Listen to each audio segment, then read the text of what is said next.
So hey everyone, welcome back to rankers class 9 and 10। This is Kunal. तो यार आज हम एक प्रॉब्लम सीरीज आपके लिए लाने जा रहे हैं, ठीक है। साइंस के लिए बेसिकली अभी फिजिक्स की बात कर रहे हैं, फिर केमिस्ट्री की बात करेंगे, देन पॉसिबल होगा तो बायोलॉजी की बात करेंगे। सबके लिए इंपॉर्टेंट प्रॉब्लम्स मैं लाते जा रहा हूँ, उसके सॉल्यूशन भी आपको शॉर्ट फॉर्म में बताते जा रहा हूँ। आपका काम क्या है भैया कि आप रिवीजन करते चलो मेरे साथ साथ, ठीक है। सबसे इजी फॉर्मेट में आप भी रिवीजन करते चलो, मैं आपको रिवाइज करते चल रहा हूँ, ठीक है। तो चलो पहले क्वेश्चन की देखते हैं कि क्या इंपॉर्टेंट है पहला क्वेश्चन हमारे लिए। तो फर्स्ट क्वेश्चन हमारा देखो पहले क्या है, लाइट चैप्टर से है। Why magnification is taken negative for real images. It means कि अगर हम रियल इमेज की बात कर रहे हैं, ठीक है, रियल इमेज की बात कर रहे हैं तो हमारा मैग्निफिकेशन हम नेगेटिव क्यों लेते हैं, ठीक है, ये हमें डिस्क्राइब करना है। इफ अगर हमारा रियल इमेज क्या है, virtual, then why we are considering M as a positive, ठीक है। हमें ये दो चीजें बतानी है, ठीक है। तो अगर हम बात करें कि एम नेगेटिव क्यों लेते हैं, ठीक है, तो रियल केस, इट मीन्स कि अगर हमें रियल की बात करनी है तो हमें एम के लिए दो फार्मूले होते हैं, है ना।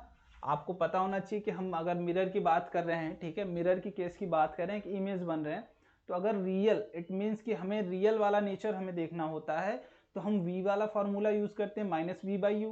और अगर साइज इरेक्ट है या फिर इन्वर्टेड है उसके लिए हम i/o वाला फार्मूला देखते हैं, है ना। दो फार्मूले होते हैं आपके पास, तो हमें यहाँ पे बेसिकली क्या देखना है, -v/u, ठीक है, ये वाला। तो अगर देखो एक तो रियल इमेज किस में बनती है भैया, कॉनकेव में, एंड वर्चुअल किस में बनती है, कॉन्वेक्स में। तो ऐसा नहीं है कि हम m नेगेटिव शुरू से ही कंसीडर करते हैं, ऐसा नहीं भाई, हम m पॉजिटिव स्टार्टिंग से ही कंसीडर नहीं करते, हम इसको डिराइव करते हैं। अगर आप कॉनकेव की बात कर रहे हो तो कुछ इमेज अगर हम इधर रखते हैं तो u जो हमारा क्या होता है, u वो नेगेटिव होता है, ठीक है। और वो रियल अगर बन रहा है तो v भी हमारा क्या होता है, निगेटिव। अगर ये भी निगेटिव, ठीक है, और ये भी निगेटिव, दोनों निगेटिव हो गए तो m ओवरऑल क्या आया, निगेटिव, ठीक है। ओवरऑल क्या आ गया, नेगेटिव। तो इट मीन्स कि हमारी जो वैल्यू आ गई इमेज के लिए, m की वैल्यू वो निगेटिव आ गई, किस केस में, जब इमेज हमारा रियल बनता है, ठीक है। सिंपल सी बात, चलो समझ आ गई। अब अगर कॉन्वेक्स की बात करें, अगर वर्चुअल बन रहा है, इट मीन्स कि v हमारा क्या हो जा रहा है, पॉजिटिव, ठीक है।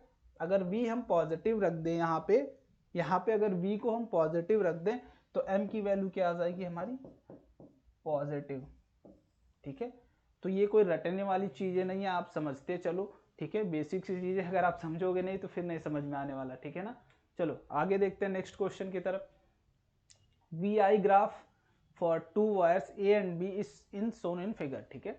If both wire are same length, ठीक है, लेंथ दोनों के लिए सेम है, सेम थिकनेस, ठीक है। चलो भाई, which of the following, which of the two is made of a same material, ठीक है, मेरा high resistivity, give justification of your answer, ठीक है। चलो तो दोनों के लिए देखना है कि वायर ऑफ सेम लेंथ है, ठीक है, क्या है, सेम लेंथ, चलो सेम लेंथ है, सेम मटेरियल का बना हुआ है, ठीक है। अब हमें बात किसकी करनी है, रेजिस्टिविटी की। तो रेजिस्टिविटी क्या होती है, रो, है ना, रो। तो हमने पढ़ा था कि R is equal to rho L/A, तो रो क्या होगा, RA/L, यही होगा। तो अगर हम VI ग्राफ की बात कर रहे हैं, यहाँ पे V और I ग्राफ की बात कर रहे हैं, तो अगर हमारी थिकनेस सेम है, इट मीन्स एरिया और लेंथ दोनों सेम है, ठीक है, दोनों सेम है इस केस में, तो रो किस पे डिपेंड कर रहा है, टोटली R पे डिपेंड कर रहा है, ठीक है। जिस केस के लिए अगर बात करें हम A और B केस की अगर हम बात कर रहे हैं, ठीक है, सिंपल सी केस है, ठीक है, सिंपल सी बात है, सिंपल सा क्वेश्चन है। न्यूमेरिकल पोर्शन आपके लिए हो सकता है कि एग्जाम में अच्छे से आ जाए, ठीक है, हो सकता है ये आ भी जाए, तो एकदम अच्छे से देखो।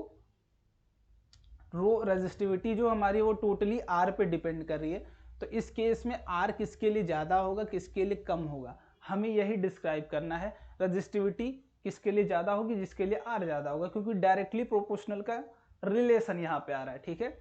तो V is equal to I R, हमने ओम्स लॉ पढ़ा था भैया, हमने ओम्स लॉ पढ़ा था कि V is equal to I R, ठीक है, ये हमने पढ़ा था। तो V जिसके लिए ज़्यादा, ठीक है, I उसके लिए ज़्यादा, ठीक है भाई। तो हम एक चीज़ समझ सकते हैं कि V by I is equal to R, ठीक है, V by I is equal to R, simple सी बात है, हमको यही समझना। और ये होता क्या है भैया, ये जो होता है हमारा स्लोप होता है। अगर V बाई आई की हम बात करें तो वो क्या होता है हमारा स्लोप। तो स्लोप जिसके लिए ज़्यादा, ठीक है, स्लोप जिसके लिए ज़्यादा उसके लिए ये tan थीटा क्या होता है हमारा V बाई आई, ठीक है, यही होता है। अब जिसके लिए tan थीटा की वैल्यू ज़्यादा, थीटा की वैल्यू ज़्यादा, वो वाला क्या हो जाएगा हमारा रेजिस्टिविटी ज़्यादा। तो हम बोल सकते हैं rho of A is greater than rho of B, ठीक है, because slope of A is greater than slope of B, ठीक है। चलो अब आगे देखते हैं। The figure below shows 3 cylindrical copper conductor along with their faces, areas and length. Discuss in which geometrical shape resistance will be highest, ठीक है, किसमें रेजिस्टेंस हाई होगा। अगर एरिया A है, लेंथ L है, तो R is equal to rho L by A, हमने simple सा फॉर्मूला पढ़ा था। अगर फर्स्ट केस की बात करें हम, तो हमारा रेजिस्टेंस ये आ गया, ठीक है, ये R फर्स्ट की केस की बात करें। अगर R सेकेंड केस की बात करें हम, तो रजिस्टिविटी आप देख सकते हो, ठीक है, आप देखो रजिस्टिविटी के लिए बारे में कहीं गिवन है कुछ। रजिस्टिविटी हम जनरली सेम मान सकते हैं, ठीक है, क्योंकि तीनों के लिए सिलेंड्रिकल कॉपर ही है, ठीक है, कॉपर ही, तो रजिस्टिविटी तीनों के लिए सेम है। अब लेंथ यहाँ पे 2L है और एरिया A/2, तो रो सेम, L क्या है 2L and area is A/2, it means कि 4 रो L बाई A, ठीक है, ये सेकेंड हो गया। और अगर थर्ड की बात करें हम, ठीक है, तो इसके लिए रो सेम, एरिया हो गई भैया हमारी ये L/2 एंड 2A, तो हम बोल सकते हैं 1/4 रो L/A, ठीक है। थर्ड वाला केस के लिए ये हो गया। अब देखो, अब हम अगर बात करें किस में हाईएस्ट है, तो हाईएस्ट तो हमारा भैया सेकेंड में है, फिर उसके बाद फर्स्ट में है, देन थर्ड में है। तो हम डायरेक्ट क्या लिख सकते हैं कि R of second is greater than R of first is greater than R of third, ठीक है। अगर रो L बाई A एक का है, तो ये 1/4 time of rho L by A, it means उसका 4 टाइम्स डिक्रीज हो चुका है, ठीक है। तो सिंपल सी बात थी कि यही होता है। तो आप बेसिकली करोगे क्या, जब भी आपको सॉल्यूशन लिखना है किसी भी प्रॉब्लम का, आप लिखोगे पहले गिवन क्या है, ठीक है, और we know the basic formula R is equal to rho L by A, ठीक है। यहाँ पे आप लिखोगे वी नो द बेसिक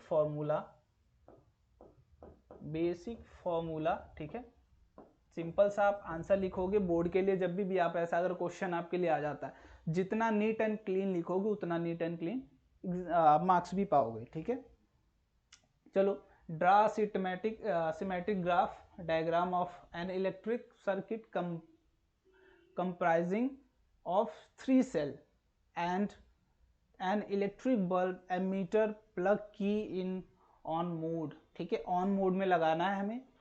पहली चीज हमें ये लगाना है, and another with same components but with 2 bulbs in parallel and a voltmeter across the combination, ठीक है। चलो, तो हमें क्या करना है, सेम चीजें लगानी है। पहले में क्या रखना है हमें, 3 सेल, ठीक है, 3 सेल।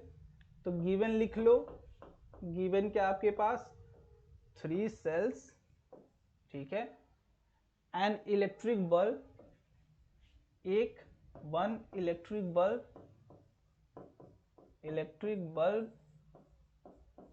ठीक है, and ammeter, okay, ammeter plug या फिर स्विच, ठीक है। चलो, इतनी चीजें हमें फर्स्ट केस के लिए गिवन है और हमें इसको लगाना है, ठीक है। अगर हम बात करें, सिंपल सी बात है भाई कि अगर फर्स्ट केस की बात करें तो अगर 3 सेल्स हमें गिवन है, ठीक है, 3 सेल्स हमने ये लगा लिया। अब देखो एक चीज आप जानते हो कि करंट जब भी निकलेगा तो पॉजिटिव टर्मिनल से इधर ही निकलेगा, तो स्विच हमें यहीं पे लगाना होगा। ये ओपन है, ठीक है, क्लोज स्विच है, ठीक है ना, ऑन मोड में है। देन उसके बाद बेसिक सी चीज है भाई कि हमने बैटरी लगाई, तो बैटरी के बाद अगर हम स्विच लगा देंगे तो इसके आगे अगर हम इसको बंद ऑफ कर देते हैं तो करंट आगे नहीं जाएगा, ऑन कर देंगे तब आगे जाएगा। बेसिक सी चीज है, स्टार्टिंग ऐसे करनी है। उसके बाद हमें एक बल्ब लगाना है और एमीटर लगाना है, ठीक है।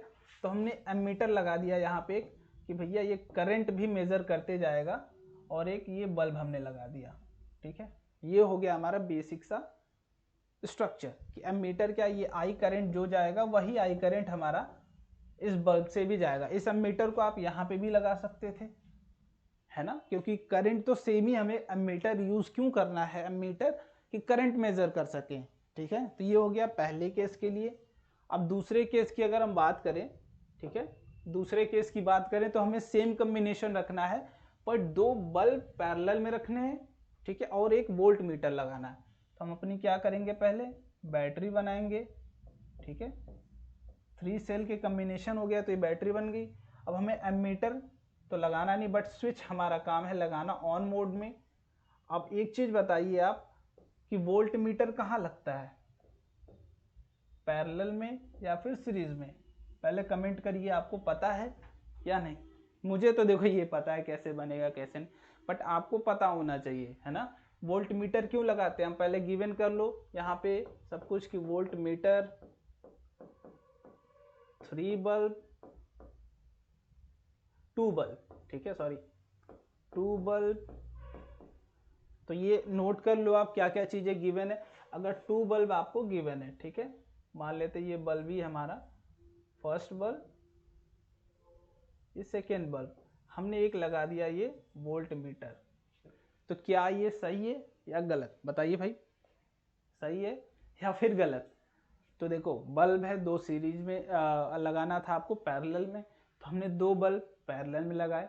अब उसके बाद वोल्ट मीटर आपको अगर गिवन है भाई, तो वोल्ट मीटर कहाँ पे लगाते हैं, हमेशा पैरेलल में ही लगाते हैं। अगर आपको वोल्ट मीटर क्या काम है, वोल्टेज नापना, तो वोल्टेज हमेशा पैरेलल में ही मिलेगा आपको, ठीक है। तो ये सेकेंड केस के लिए ये हो गया।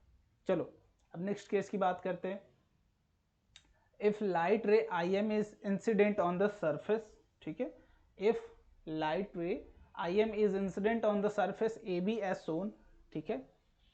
इस सरफेस को हम मान सकते हैं A और B की तरह, ठीक है भाई, A और B की तरह मान सकते हैं। आइडेंटिफाई द करंट इमर्जेंट रे, तो करेक्ट क्या है, ये S ये भी निकल रहा है, इतनी सारी निकल रही हैं, तो हमें बताना है कि इमर्जेंट करेक्ट क्या है। तो देखो मैं थोड़ा सा फास्ट कर दे रहा हूँ, ठीक है, जल्दी जल्दी समझा दे रहा हूँ सारी चीज़ें। अगर इंसिडेंट है तो यहाँ पे या तो ये टुवर्ड्स नॉर्मल आएगी, ठीक है, या अवे फ्रॉम द नॉर्मल जाएगी, ठीक है। बट अगर हम बात करें कि ये डेंसर है, ठीक है, इनिशियली हम बात करें ये डेंसर है, ये क्या है, रेयरर, ठीक है। तो डेंसर है, तो ये अगर ऐसे आ रही थी, ठीक है, तो ये थोड़ा सा दब गई और इस पाथ पे आ गई, ठीक है। देख के लग रहा है आपको मीडियम डेंसर होगा, जनरली यूजुअली वो आपको मेंशन रहेगा, बट इनिशियली हम मान के चल रहे हैं क्या भाई हमारा डेंसर, ठीक है।